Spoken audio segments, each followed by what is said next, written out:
Hey folks, either welcome back or welcome to the channel. This is Yankee Auto Systems.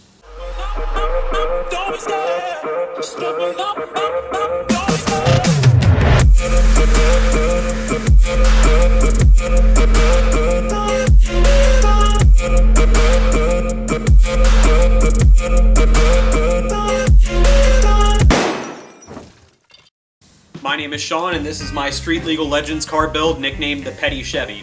If you're a returning viewer, you'll know this site very well. If you're a new viewer, let me give you a quick, brief rundown. Legends car is a former race car that I have intended to make street legal in my state of Tennessee. There's quite a few hurdles with that, but that's what my business is going to focus on at Yankee Auto Systems, and that's what we intend to do. I wanted to take a break from the build videos to just stop and take stock of where the car was presently. I am filming this video in between the release of episode 7 and episode 8, and just to let everyone know, I do have episodes currently edited and ready all the way up until episode 14, so stay tuned, there's a lot more build content coming. However, what I wanted to do in stopping right now is because there's a lot that I have to do with the car, so I needed to stop and take stock and see exactly where I was, get a good refresher on everything that I need to do, and start making a plan for action for how I'm going to complete this build.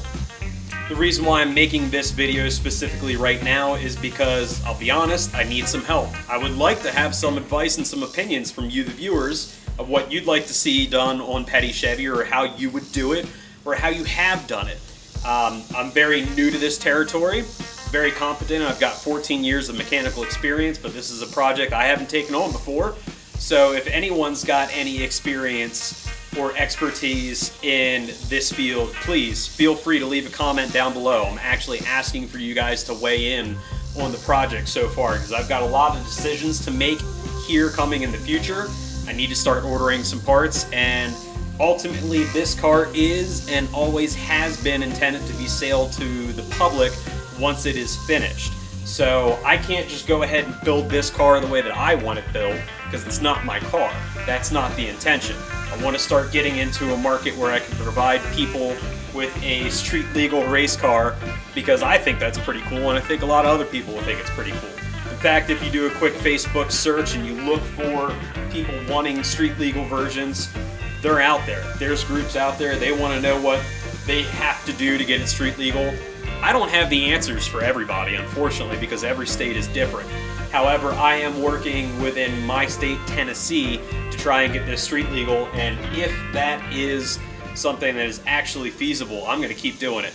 I'd love to be able to have my products available to a nationwide basis. However, I'm not going to be able to build the car specifically to all your standards because I don't know what your state is like.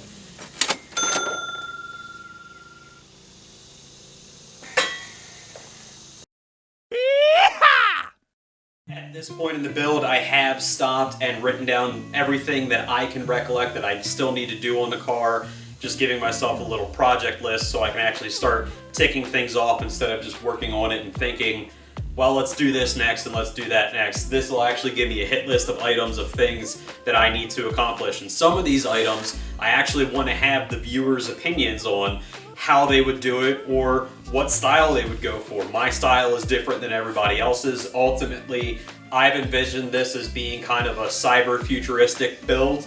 Not everybody's on board with that. I've gone through the Facebook groups that I'm already involved in. A lot of them do not like the territory in which I'm going. However, I think that there is a market for a cyber futuristic looking vehicle or something a lot more modern. A lot of people seem to like the classic look, just using modern equipment. So they want to have round headlights like they would be period correct for a 1930s car, but utilizing LED and built-in turn signals and running lights and things like that. So I'm going to get into this list. I'm going to go over everything that I need to have accomplished on the vehicle. I'm going to highlight some of the areas for you, the viewers, that I want you to weigh in on. I desperately want your opinions. I want you guys to reach out into the comments. Let me know what you think. Let me know what you like, dislike, how you would do it, products that you've used before, I've got ideas of what I'm going to use. If you guys know of any products out there that work great for you, that weren't too costly, because as of right now, I'm just basically building this as myself. I'm the one funding this build for my company.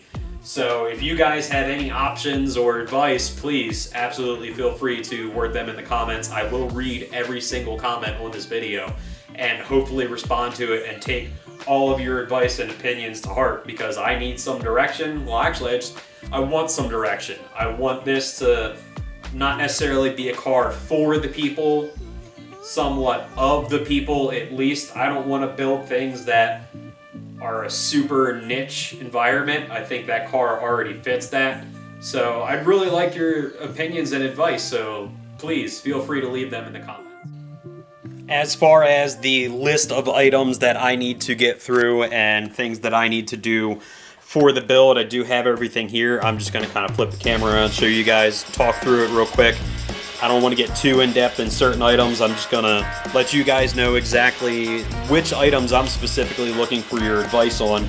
Otherwise, this is just a quick overview of the items and things that I still need to do in this video. So, starting off from the top, somewhat most important items are going to be the engine. I need to get the carbs installed. I need to install the air filters, change any fluids, do a nut and bolt check, check any wiring that needs to be done, make sure the ignition works, and do a proper test fire. As far as moving on, there's items that I need to take care of with the brakes still. I need to get hold down clips. I need to tighten all the fittings. I need to figure out a parking brake and lever. This one right here, parking brake and lever, if you guys have ever done something like that, this is based on a 1978 to 1981 Toyota Celica rear end, I believe. So my intention is I'm probably going to try and hunt down some parking brake hardware and things that actually fit that, and then come up with some kind of feasible option as far as getting a parking brake lever in there. So if you guys have ever had any kind of parking brake situation, let me know. How have you tackled that? How do you know how to tackle it? Are there any products out there that you know of that I could make use of? I'm also going to need to do a fluid check and then testing and adjusting of the brakes in general. I don't currently have any brake fluid inside of the vehicle right now. The reservoir is empty, and the reason for that is I was working on all of those brake lines and trying to get them set up. So as of right now, there's no brake fluid in the vehicle. Look over all the fluids and make sure there's no leaks, and if there are, just gonna have to fix them. Another big ticket thing for this vehicle is all of the electrical. I have a lot of electrical that I have to do on this vehicle. Specifically, where I'm looking for help on is headlights, taillights, wiring harnesses. If you guys have used any kind of wiring harness, I've got an idea and a bead on some of them. So if there's a better option out there, let me know. What I'm basically finding is like a 12 circuit or 14 circuit wiring harness. What I'm looking at is bus bars. Looking for a certain power access off of a bus bar. I was going to run main power to it instead of just having stacked and stacked and stacked and stacked ring terminals and wire connectors onto the same post on the battery cable. I'm going to run that to a power bus bar and run a main power from the battery to that, and then run all of my circuits off of that. Either one or two. I might need multiples, but so if you guys have a really good solution to that, I'd be open to listening to how you solve that issue. Headlights on the vehicle, the ones that I have right now, are the 6-inch floodlights. Now this is another point of contention. Some people love them horizontal, some people want them vertical, some people want them hidden behind the grille. Behind the grille would be awesome. However, I am trying to make sure that this is road legal. I don't even know if those headlights are going to be able to be used. I may have to do something else. I'm looking at doing a narrow strip turn signal, something that I can still bend around to the headlight to fit if I need to. That's my thoughts. That's what I'm thinking about doing, but if you've got some other opinion, let me know. Taillights, I don't really have any hard way one or the other on that. I've looked at the period correct style ones, the older Chevy style ones that are LED. I do like them. What I don't like about them is the best place to mount those taillights would be somewhere on the fender here. I just know that I do prefer the period correct style of them as long as they're LED. It's just where mounting them is going to be the best spot for it. I don't know. If you've got an opinion, let me know. As far as everything else electrical, it's still a very long list. Headlight switches, that's not something I have a hard answer for yet either. Turn signals and switches, I think I pretty much know what I'm going to do with that. Wipers, I don't know if I need one yet.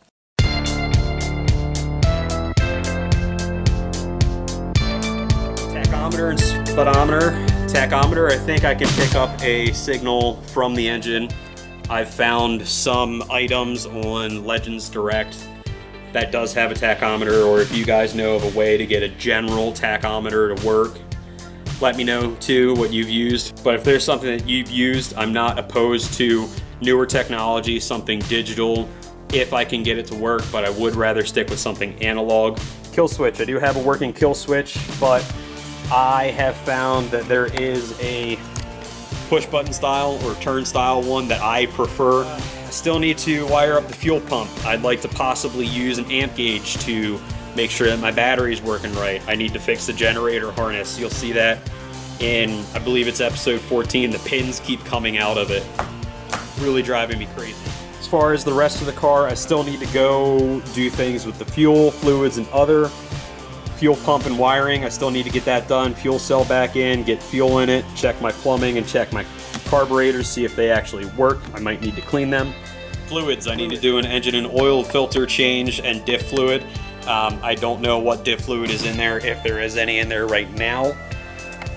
I'd imagine that there's some in there. I hope so. But doing a diff service isn't going to be that hard. I just need to actually get to that point. It's just another item that I have to check off. Bumpers, what am I going to do for bumpers? Well, I do have an idea for the front bumper. I actually have in my possession already a bumper from a Jeep Wrangler.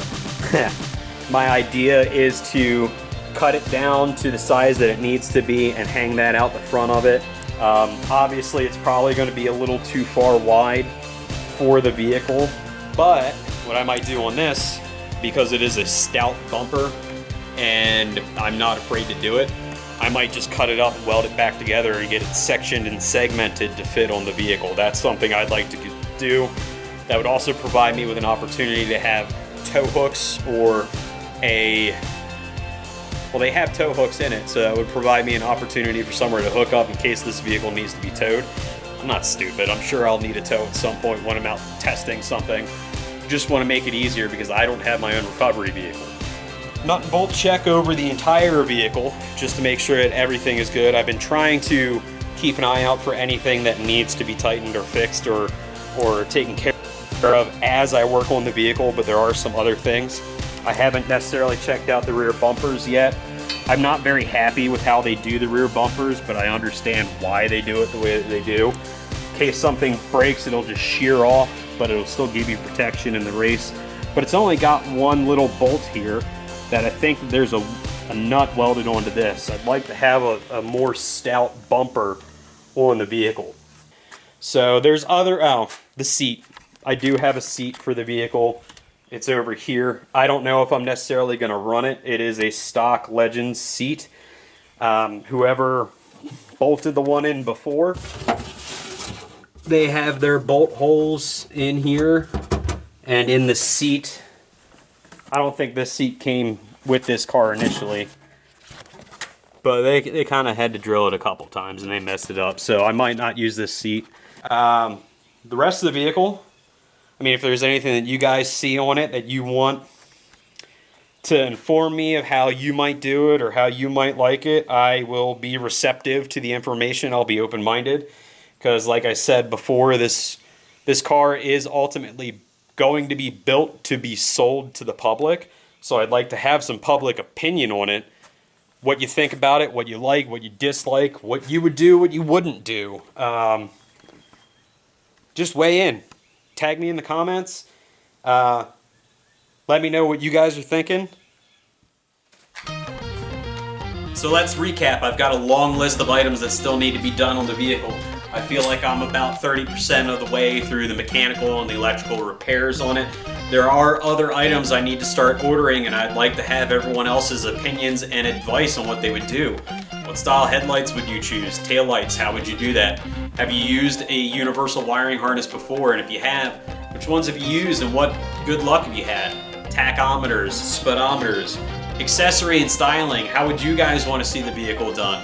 Ultimately, I am making this vehicle for public sale, so I just want to have a bit of the public's opinion on it. I don't want to necessarily go completely my way because my flavor is not like everyone else's, and I don't want to go down the wrong styling road. I hope you're all still here at the end of the video. I really appreciate my returning viewers. And if you're a new viewer, I want you guys to stay tuned. Make sure that you get caught up with our previous episodes of our Petty Chevy build. We do have a lot more coming. As I've said before, we do have episodes all the way up until episode 14. I'm specifically asking everybody to get down in the comments. Let me know what you like, dislike about the program or the channel. Let me know any input or advice that you guys have on any of the materials that I need, anything that we've discussed in this video. I greatly appreciate all of the information that I can get from everyone else. I'm going to make sure to read every single comment on this video and hopefully respond to every single one that needs a response. Make sure to like and subscribe to all the videos to keep up to date with all the content that we have out there, and we appreciate everyone who's shared and liked and subscribed so far. But let's keep it going. We've got a long way to go still. Otherwise, I appreciate you guys sticking around, and thanks for watching New Yankee Auto Systems. Yes!